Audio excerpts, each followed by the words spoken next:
What is up everyone?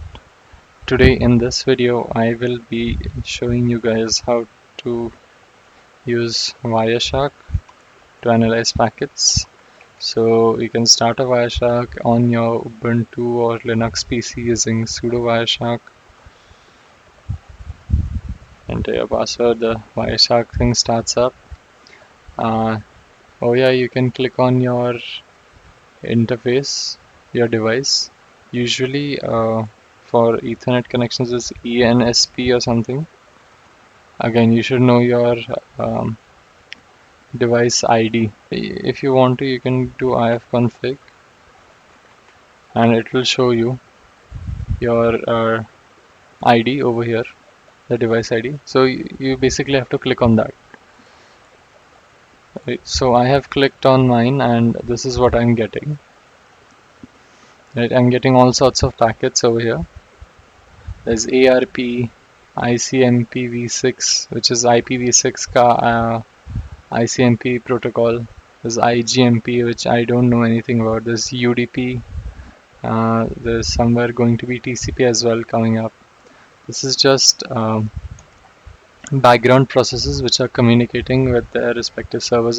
Over here you can see the timestamp, the source from where they are originating, their destination, their individual length in bytes.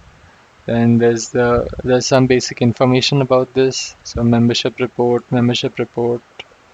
neighbor solicitation. This is always ICMP, right? So they're basically pinging. You can actually go over here and check for yourself. So this is ICMP v6 type neighbor solicitation 135. There's code, there's checksum which is correct, checksum status is good, and no bits are like there's reserved bits, there's target address, then there's options, right? So you can go and click on individual packets and analyze them.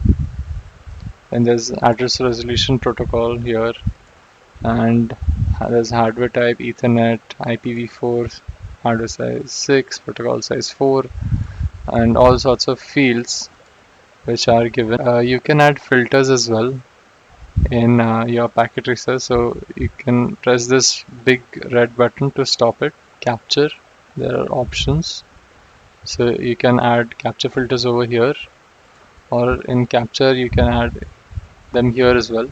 So for now I'm going to do TCP only. Let's apply it. We'll do TCP only, right? So this filter is active now. We'll restart capturing. Right, so TCP filter is active and there's no TCP packet yet. Okay, there's some which arrived now. Right, so we'll just go on the internet and you can see it's flooded with TCP and TCP types. Similar, yeah. So these red ones here, the flag RST is set. So reset flag is set over here. That's why they're marked in red. Then there's for a normal TCP, there's nothing wrong with it. So this is correct, and it's not going to be sent for retransmission. The black one is sent for retransmission. Now if you open ChatGPT, right, see ChatGPT will also have TCP protocol being used. So I'll say, hi, I am capturing the packets.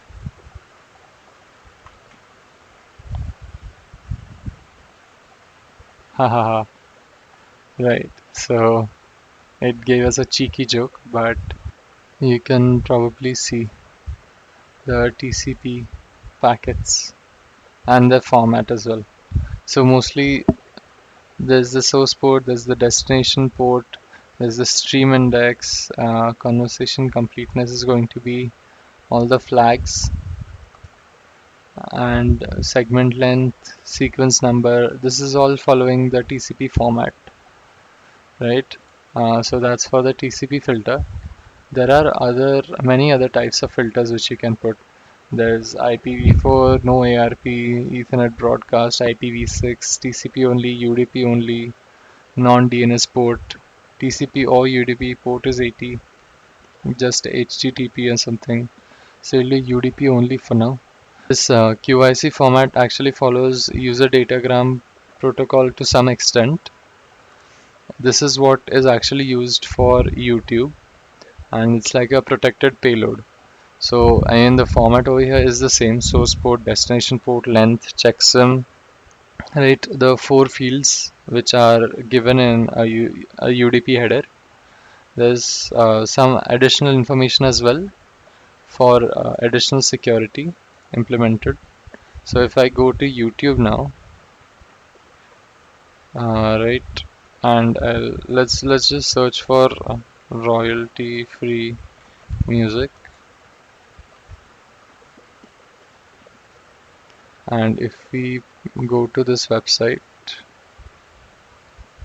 right, I'll just, yeah, so QIC, there's, if I play something over here,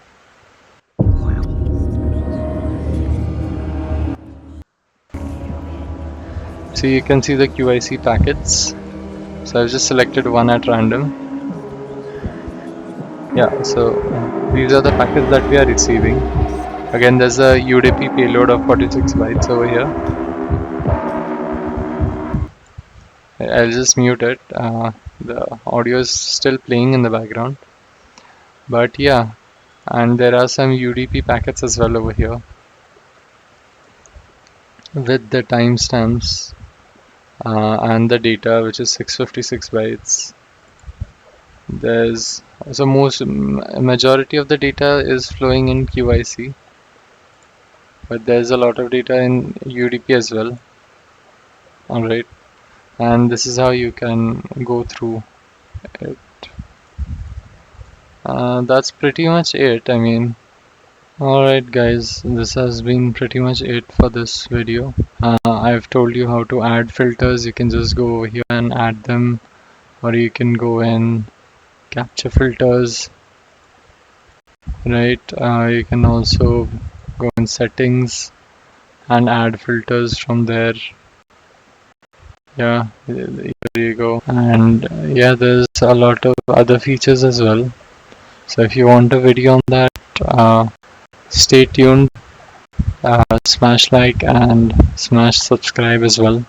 See you in the next one. Bye.